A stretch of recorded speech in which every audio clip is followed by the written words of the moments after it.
Hello and good morning, BB. How are you doing today? I'm pretty good, man. How about yourself? Absolutely fantastic. Here we go again with another story with Amari. I mean, here we go again. I mean, there are so many young readers right now that just go, here we are. Yeah, I hope so. Well, the timing of the great games is so perfect because these kids are out here. The summer is over. It's time to go back to school. And every child that I know or even young adult reader loves to show off what they're reading. And this book I know is going to be a part of that. Oh man, I'm really hopeful that people are responsive to it. So yeah, I'm excited. One of the things that really captured my attention in this story, the Secretive League of Magicians, I laughed like a child because I know a lot of magicians, and I've always thought of them having this little secret group, and they all get together, and they all just want to have some fun with their magic. Yeah, I think I've always had. There's even a show like The Math Magician. I forgot the name of the show, but it was like when it kind of shows you the tricks. And it always felt like it was like some secretive little organization or something that they kind of got together. So I thought that was kind of I thought it was probably inspiration for sure. Now, did you find yourself growing up loving magic, and maybe it's something that secretly maybe you are a magician and we just don't know that? Man, that would be awesome. I've always loved fantasy books, and the fantasy books they have magic in it, and so I think just that the fact that the kind of ideas you can do anything that magic kind of allows you to do. I think that's such an appealing kind of a thought, and so it always kind of drew me to fantasy books, and it's been my love ever since like Charlie and the Chocolate Factory. So yeah, definitely.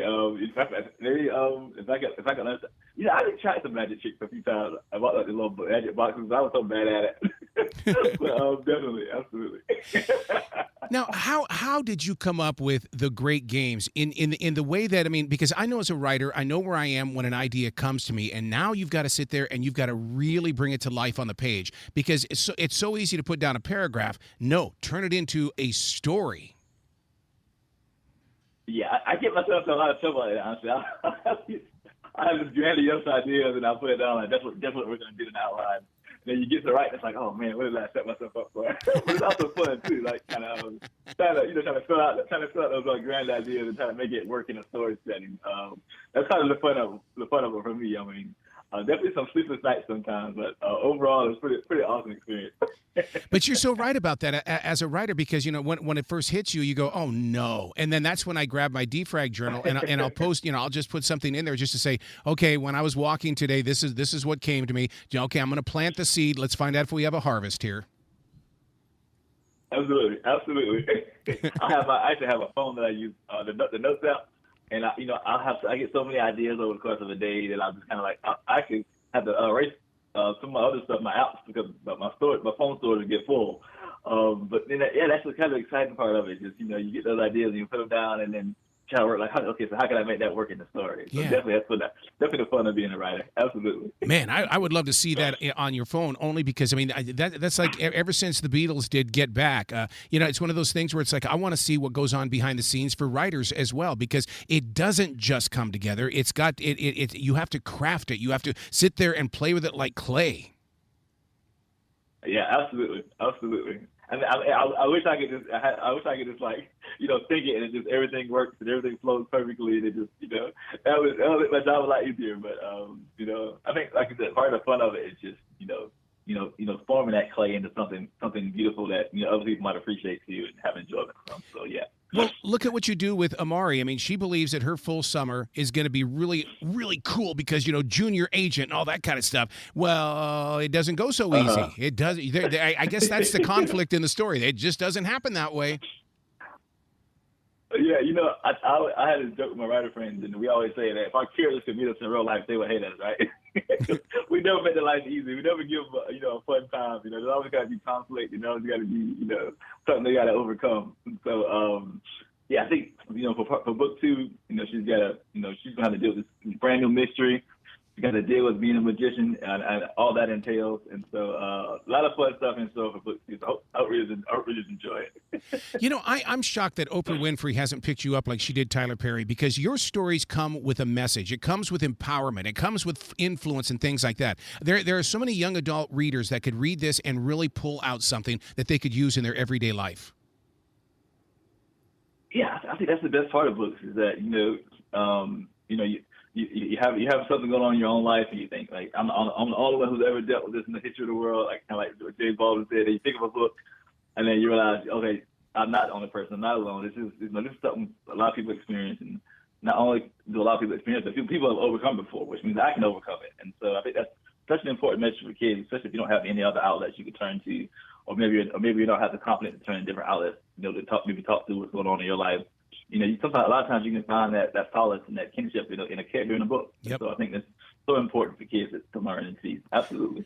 Well, I mean, in the everyday world, there's a Quentin, and so when you put it inside your story, I mean, Quentin's he's a character, but he's a major part of this story. Absolutely. He's definitely Amari's kind of her best friend and who she looks up to and her role model. And so, losing him was big for her. And so it also kind of made her kind of step up on her own, which is kind of a great metaphor for when you're kind of going to middle school and you're starting to think for yourself. And, you get a lot more freedom than you did in elementary school. And so I think that's just a great metaphor for kids. Absolutely. Yeah. It amazes me on how you bring your characters and you develop your characters. But in the real world, how is it that you're able to have a personality for each one of them, their own person? I mean, do you find yourself talking to yourself a lot in the way of bringing out the characters? Because I put photographs in front of me and I sit there and I go, okay, well, this is what this person would say. This is what they would do. This is what they dress like and stuff like that. Yeah, it's definitely a little bit like that.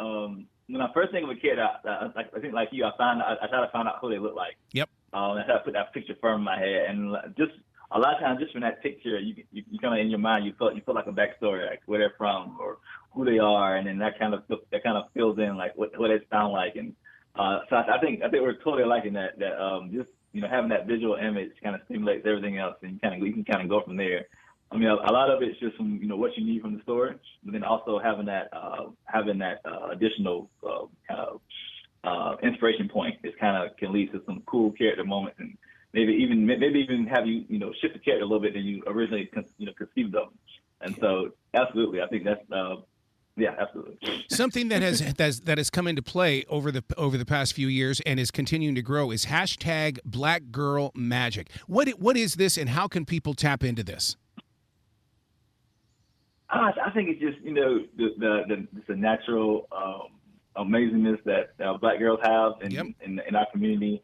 Just that spirit and that essence that they bring to everything they do.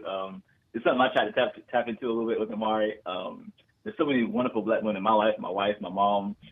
Just me being able to kind of put that on the page a little bit for other people to read and kind of experience, and maybe getting a window into that. I think that's so amazing. Pulling the lens of the camera back, we're going to pull it back a little bit more. Is there some of Amari inside of you? Smart, loyal, stubborn. Where's this coming from? Oh, so I can't lie and say that I'm not. A lot of Amari is not kind of who I was at that same age.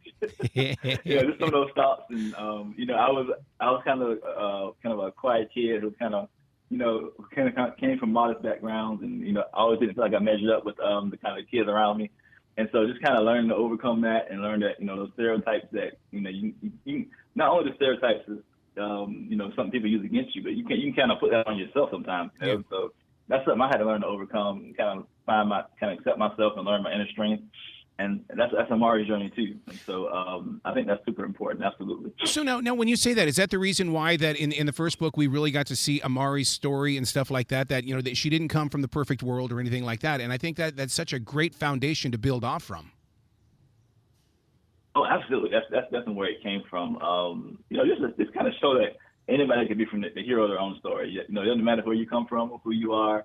You can just feel capable of achieving great things, and if you can just find that inner strength, I think that's such an important message for kids, especially because it's easy to get especially in the social media age, where you see when you can kind of see this glamorous world that people present themselves, maybe you don't feel like you measure up to that. And so just to kind of get that message from a book saying that you are good enough and you can do things, I think that's super important. Yeah.